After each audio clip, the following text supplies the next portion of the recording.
CGTN, China Global Television Network. It's been hailed as a new beginning for Sudan. The transitional government in Khartoum and the main rebel alliance have finally signed a peace deal to kick off an end to 17 years of armed conflict. Following months of negotiation in the South Sudanese capital, Juba, the deal seeks to end violence in the hotspot regions of Darfur, South Kordofan and the Blue Nile states. However, previous peace accords in 2006 and 2011 failed to break contentious deadlocks. And now this latest deal promises more independence, power compensation and reintegration, which have been the main issues of dispute in the decades-long conflict. So, will Sudan's latest peace deal hold? And what will be the implications for the people in a region long ravaged by war? I'm Beatrice Marshall. Welcome to Talk Africa.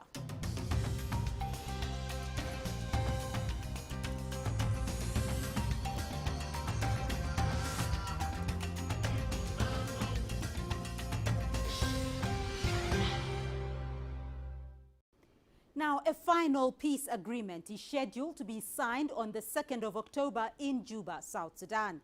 But the initial agreements are already being received with much optimism in both Sudan and South Sudan. Patrick Oyet is in Juba and filed this report. The agreement is between Sudan's new government and an alliance of 9 rebel groups from the western region of Darfur, South Kordofan and Blue Nile.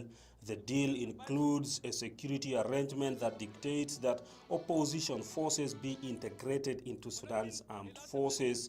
The peace agreement gives more powers to state and local governments. It also provides for a transitional justice and a return of people who fled their homes due to war and reparation. This peace agreement covers the political situation and security arrangements in the whole of Sudan, and also the economic situation. Full development will only be realized in our country by this comprehensive peace agreement. The rebel forces have been fighting against what they say was economic and political marginalization by the government of former President Omar al-Bashir. The opposition forces are largely from the non-Arab minority groups. Peace talks have been going on in South Sudan for a year. I would like to express my appreciation to the parties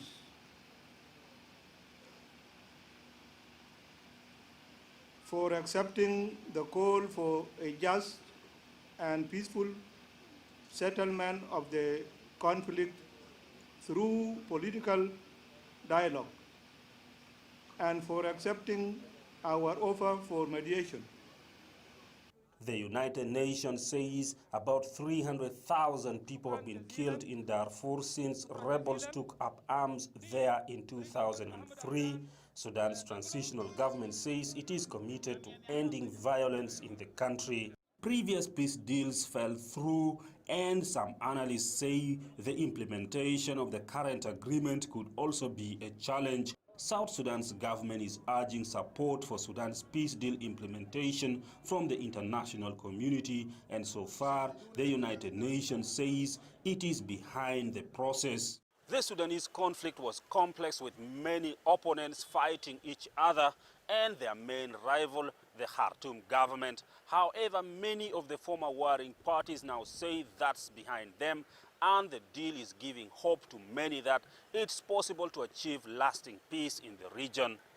Patrick Oyet, CGTN, Juba, South Sudan.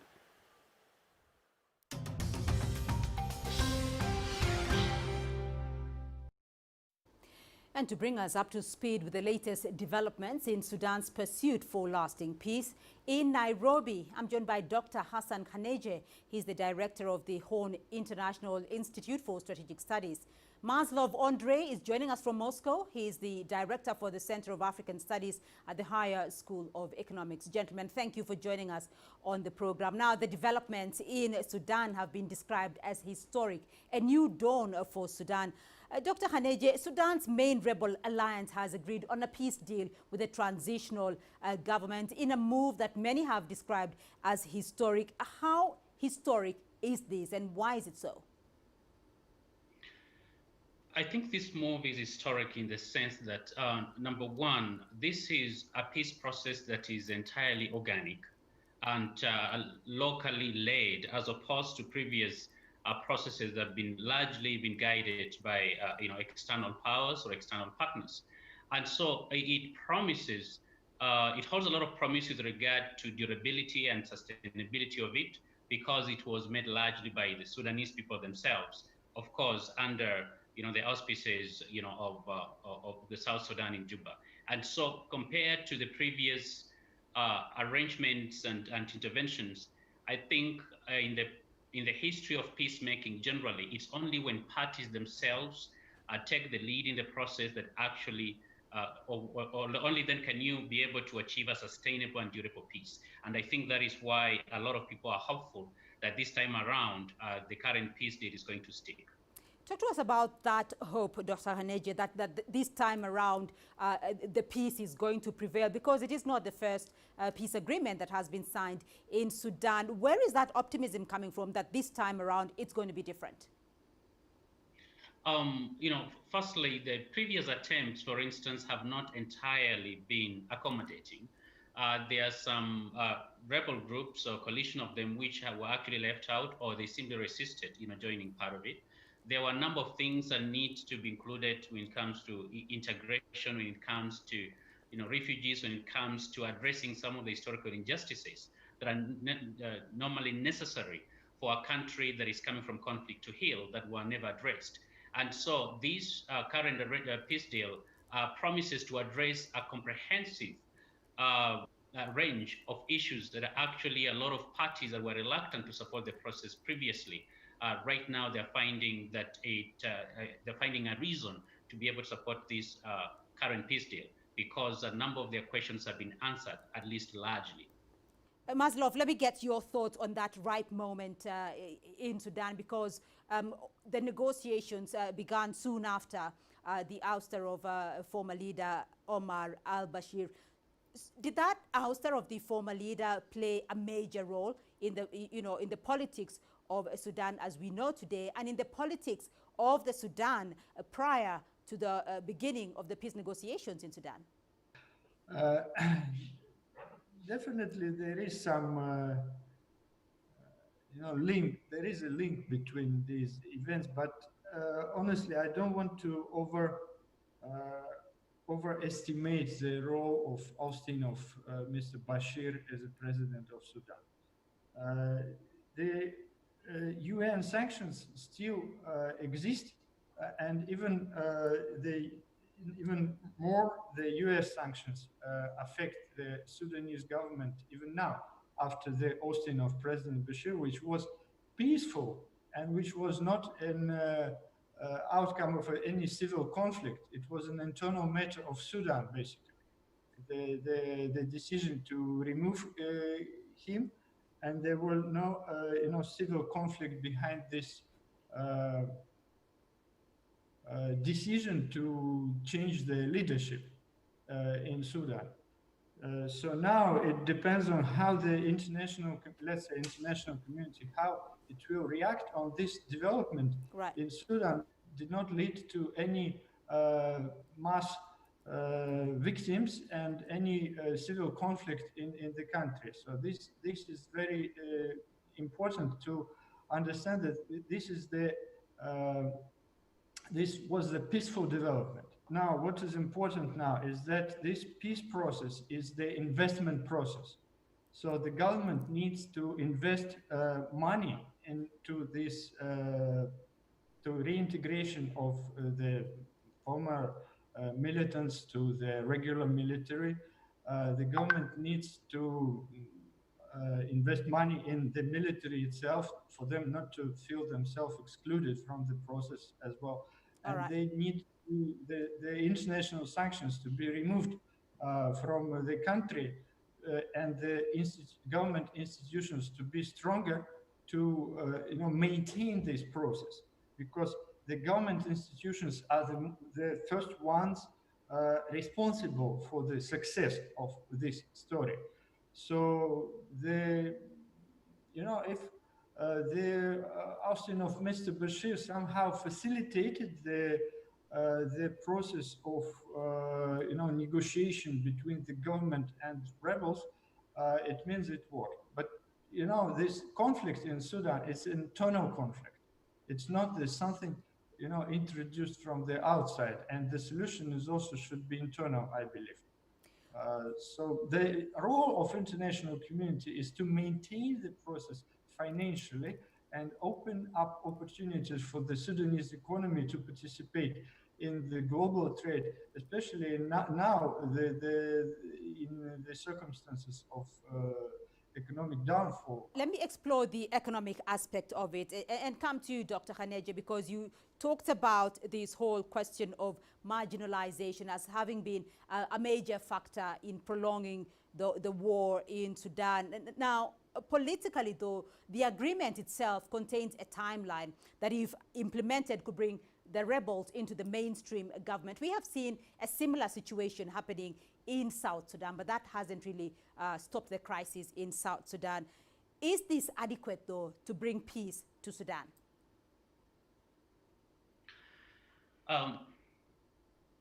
Thanks a lot. What happens in peace agreements is the enforceability. If a peace agreement is going to be durable, there have to be mechanisms to ensure it's being enforced. Now, those mechanisms both come from internally, regionally, and internationally. Now, for instance, in the case of Sudan, as my colleague from Moscow has mentioned, it is important we remove Sudan from a pariah status, because the current environment cannot allow it to be able to reconstruct and rebuild its economy. And without ability to put food on the table for most Sudanese, then it's going to be increasingly difficult to even actualize the kind of peace deal that's being envisioned, because it involves sharing of resources. It involves being able to address certain injustices, which requires money, which requires investment. So in the absence of that, you cannot possibly move ahead. Secondly, Sudan and South Sudan are not exactly synonyms. They're actually, very different.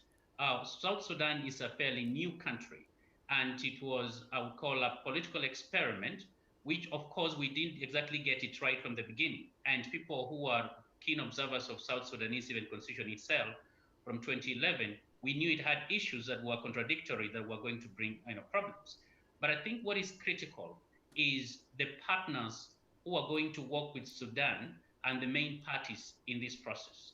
If both local, regional, and international partners support this with sufficient carrots and sticks, then this peace deal is going to stick. Then we're going to see a transition and a more peaceful Sudan.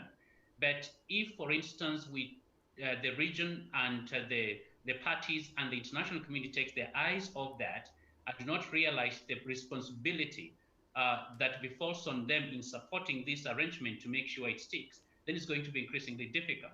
And so it is one thing to support a peace deal and a peace process, but it's another thing to actually follow through with certain resources that are going to be needed, but also potential sanctions, especially for those people who want to get out of an arrangement, because they're always going to be spoilers. Some of the spoilers are local, some of the spoilers could be regional, some of the spoilers could be international. All right, gentlemen, stay with us for the moment. We'll continue this discussion in a moment. For now, we are going to take a short break, but we'll continue with the analysis on Sudan's road to lasting peace. Stay with us.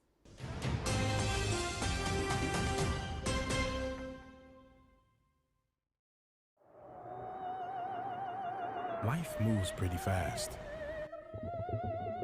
Ideas move at the speed of sound.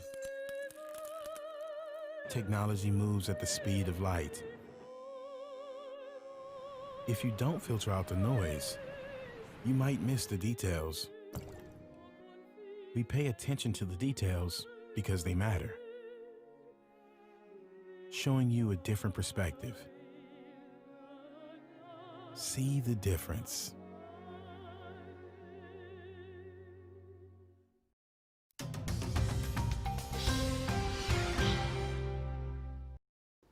Welcome back to Talk Africa. Now, the developments in Sudan are being observed from across the region with much anticipation.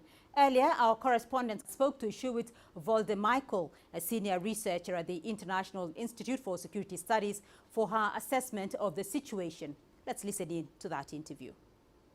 Thank you for having me on this show. As you mentioned, a number of peace accords failed to achieve sustainable peace in Sudan.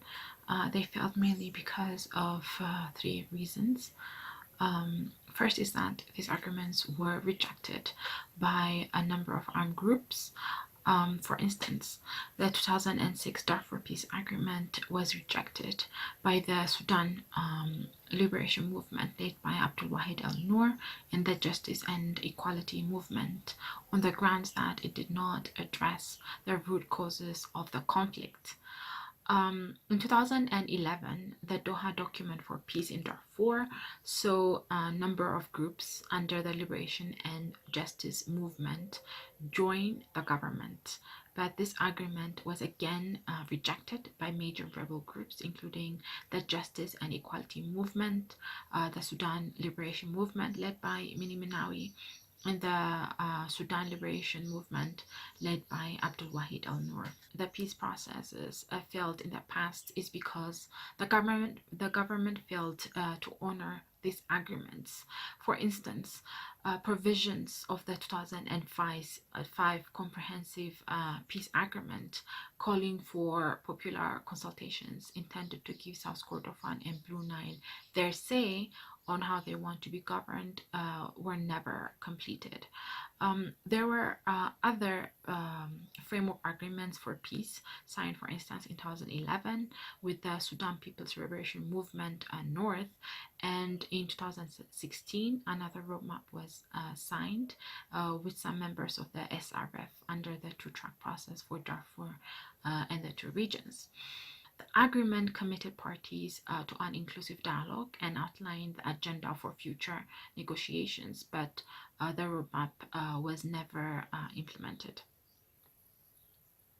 The third reason peace processes failed in the past is because conflict did not end with the signing of the agreements. For instance, the 2006 peace agreement signed by the Sudan Liberation Movement led by Mini Minawi collapsed in 2010 following a series of clashes with the government forces.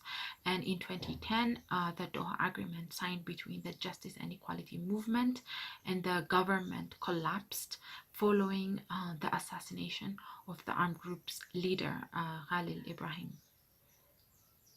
Of course, this raises the question of whether the peace agreement signed in August will hold. There are similarities with past failed agreements in that, in addition to continued sporadic fighting, a number of armed groups that have troops on the ground, including SPLM North, led by Abdulaziz al-Hillu, and the Sudan Liberation Movement, led by Abdul Wahid al-Noor from Darfur, have not signed the peace agreement.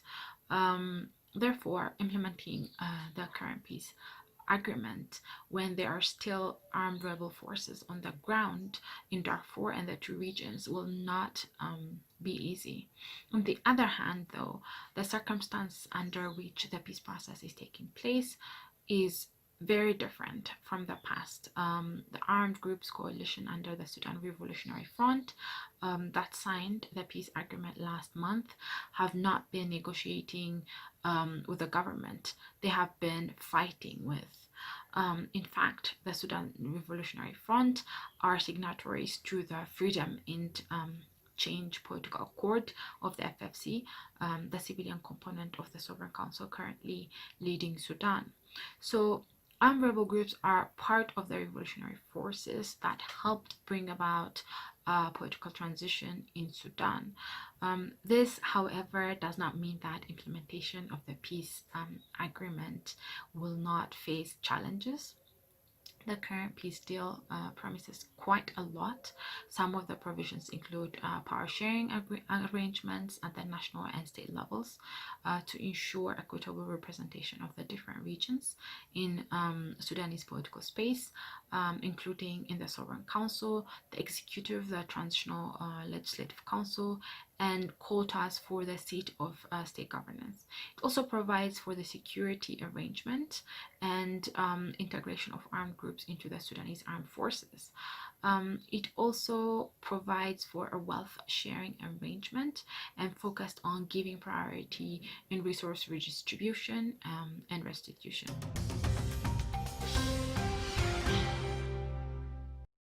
Well, let's continue with our discussion now. Dr. Hassan Khaneja still with us in Nairobi, and Maslov Andre still joining us there from Moscow. Dr. Khaneja, interestingly though, this talks, the negotiations took place in Juba, mediated by South Sudan. Juba itself has, unresolved issues with Sudan. So what exactly is South Sudan's interest in the conflict in Sudan? First of all, it's a very interesting irony, especially for South Sudan, a country that would be perceived as struggling to bring peace, and make peace with itself, to be the one actually being the host, and it's almost, we can say, the main mediator of or midwife to this process. Now, South Sudan, if there is any country that has a direct interest in the peace in Sudan, is South Sudan. Number one, most of the oil infrastructure in the whole of the previous, of course, Sudan, were based in the northern part, which is in North Sudan. Now, with the civil war that has decimated most of its results, it has destroyed the economy pretty much of South Sudan. I think it's critically important that there is peace in North Sudan so South Sudan can start re-exporting oil again, to be able to get some finances to its economy. As we speak today, South Sudan's government itself, I think, acknowledged they ran out of foreign reserves. And so, of course, they need money. To make money, they need the economy to be running. And of course, then you need peace in both North Sudan and South Sudan. Number two, South Sudan and North Sudan, they are two siblings of one parent. They came from the same umbilical cord because they came from one country. And so it's in the interest of Sudan, of course, for their northern brothers to be peaceful, because only then can you even achieve peace in South Sudan itself. If North Sudan is not stable, then South Sudan is not going to be stable. But I think, I guess, a final perhaps take on this is South Sudan also wants to demonstrate to the rest of the world that it's not just a pariah conflict-prone country, that it actually has some capacity to be able to also bring about peace, not just to its immediate neighbor, but perhaps to the region. And I think this was a massive success for the government in Juba for what they have done so far.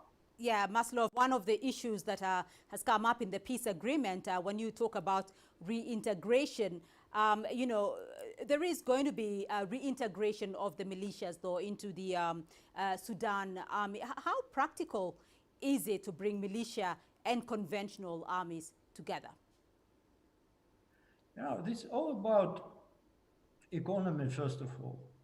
And we maintain the idea is that the African solutions for African problems should be found. And, all these rebels, there are social problems, social issues which are to be addressed, the challenges to be addressed. And there is also economic background behind any rebel movement. So all those militiamen, they receive their income somehow, and they feed their people, they maintain their military activities because they have economic activities as well, because they have their own economy. And if their own economy is integrated in the economy of the state, the problem might be solved. The cases which I mentioned, Algeria, for example, and Angola, they were time-taking and money-taking for the government. And which is maybe more important is that they require strong governmental institutions, not international pressure on the government, which eventually weakens the government itself, but international support of the government for the government to adopt the international investment. For example, now we see that the United Arab Emirates, they show their readiness to maintain the peace process in Sudan. And in the circumstances we observe in Sudan, this economic support may be very important for the country to succeed in this peace process. Because for now, I've just checked the figures. Sudan economy itself, GDP, in recent 10 years, it didn't change. The economy of South Sudan, it reduced 2 times. While there is an economic growth in Ethiopia, in Kenya, in Uganda, in the whole area of Eastern Africa, the impressive performance in the economic growth in the last decade. So for these countries, what is important is to join this economic growth of the area. And maybe this is relevant for the South Sudan, is to be the bridge for the Sudan to join the Eastern African cluster of growing economies. So we used to consider Sudan as the transport corridor for the South Sudan. But now the situation may have changed, and now the Indian Ocean is more attractive as the area of economic growth. All right. It is really early days, but looking ahead, and despite the fact that this agreement is coming at a time when the transitional government, is a hybrid of a military and civilian-led government. Looking ahead, though, what do you see as the expectations in the short term and in the long term? I think in the short term, the expectation is that in the next 3 years, the transitional government is going to be able to achieve some of the provisions in the agreement and lead to, of course, a different government at the end of 3 years. Now, some of course, as mentioned, the quick things that can be done is expanding this political space to allow accommodation of some of these forces which are supposed to be brought into government. But then at the same time, we expect that the transitional government is going to use this success to convince the international community to open up and restore Sudan into the normal group of nations and into international relations as we know it. Because only then can it successfully be able to undertake this agenda and transition after 3 years into a democratic government. Because in the absence of that, I think it's going to be a challenge. But in the meantime, I think we expect that the transitional government is going to do the basics that it has capacity to do as they try to lobby to be included into the international agenda in terms of trying to rehabilitate Sudan from the kind of mess it has been going through in the last few years. A very historic moment indeed for Sudan. Well, that's all we have time for this week on the program. Thank you to our guests for their insights. Dr. Hassan Hanenje in Nairobi, the director of the Horn International Institute for Strategic Studies. Maslov Andrei in Moscow is the director for the Center of African Studies at the Higher School of Economics. Thank you both, gentlemen, for joining us on the program. Remember to follow the conversation online through our social media handles on Twitter, Facebook and YouTube, displaying on your screens right now. And be sure to catch us again next week on Talk Africa. From me, Beatrice Marshall, it's goodbye.